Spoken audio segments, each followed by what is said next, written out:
வாங்குவதற்கு முயற்சிக்காது. First mark வாங்கணுங்கிற tension, கவலை ஒருபோதும் கொள்ளாது. ஒரு ஆசிரியராக நான் சொல்றேன், டீச்சரா இருக்கக்கூடிய நிறைய பேருக்கு நான் சொல்ற கருத்திலே உடன்பாடு இல்லாமல், ஏனென்றால் முதல் மதிப்பெண் வாங்கக்கூடிய குழந்தை நம் கல்லூரியிலோ பள்ளியிலோ படித்தால் அது கல்லூரிக்கும் பள்ளிக்கும் பெருமை. பிள்ளைக்கு இங்க பார், ஃபர்ஸ்ட் மார்க் வாங்குறவனை நான் நிறைய டைம்ல பேசியிருக்கிறேன், உனக்கும் புரியும். ஃபர்ஸ்ட் மார்க் வாங்குறவளை எனக்கு பிடிக்காது. ஏன் பிடிக்காது தெரியுமா? அவனுக்கு அது மட்டும் தான் தெரியும். அதை கடந்து அந்த குழந்தைக்கான வித்தை யாருக்கு வருகிறதோ அவர்கள் தான் இந்த உலகத்தில் ஜெயிக்கிறார்கள். உங்க எல்லாருக்கும் சொல்றேன், இந்த ஸ்கூல்ல என்னத்துக்கு பிரைஸ் கொடுப்பாங்க?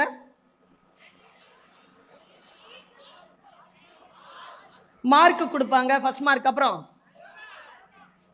மிட் டர்ம் டெஸ்ட்க்கு கொடுப்பாங்க, மார்க் டெஸ்ட்டுக்கெல்லாம் கொடுப்பாங்க, அப்புறம் காம்படிஷன்ஸ்க்கெல்லாம் கொடுப்பாங்க, அப்புறம் ரொம்ப பெரிய ஒரு விஷயம் எல்லாரும் வாங்குறது, செத்து மடிகிறது அந்த அந்த சர்டிஃபிகேட் வாங்குறதுக்கு 100% அட்டெண்டன்ஸ்.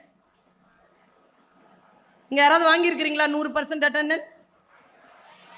ஒரு நாள் கூட ஸ்கூலுக்கு லீவ் போடுறது கிடையாது.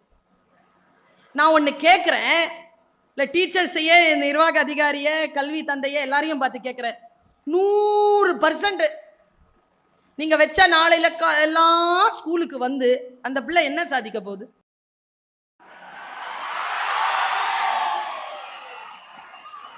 இல்லை எனக்கு புரியலை. நான் என்ன சொல்கிறேன், இங்கே பாரு, இந்த டீச்சர் சொல்கிறேன் கேட்டு வச்சுக்கோ.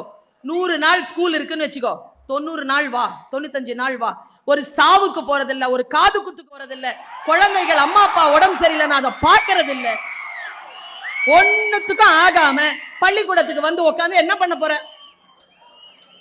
வாழ்க்கையில் சமூகத்தை சந்தி, சமூகத்தில் இருக்க குலதெய்வ கோயில், அங்கே போய் என்ன நடக்கிறது என்று பார்.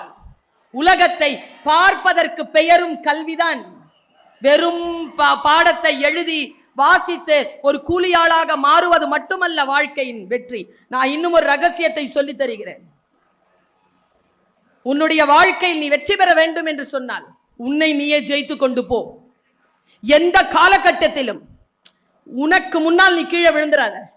உதாரணத்துக்கு நீ ஒரு 36 மார்க் வாங்கி இருக்கிற ஒரு எக்ஸாம்ல 35 வாங்கிறாத, சாகர வரைக்கும் 35 வாங்கிறாத, 37 தான்.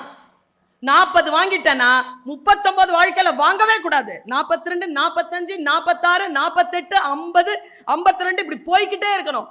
அவன் தான் ஜெயிக்கிறானே தவிர 98 வாங்குறவங்க எல்லாம் ஜெயிக்கிறது இல்லை.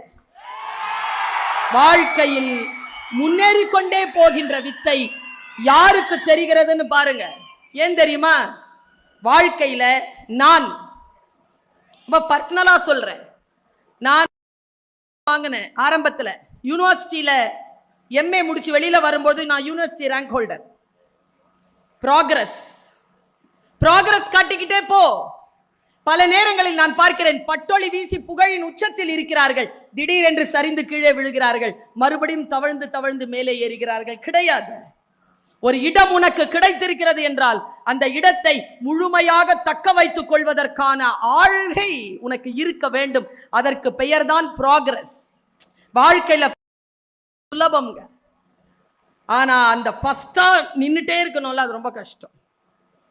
To maintain, to sustain the first place, it's very difficult. அதனால் வாழ்க்கையில் நீ ஜெயித்து கொண்டே போக வேண்டும், அவ்வளவுதான். வாழ்க்கையில் நான் சொன்னேன், அன்பாக இருப்பது என்பது புத்தியுடன் இருப்பது.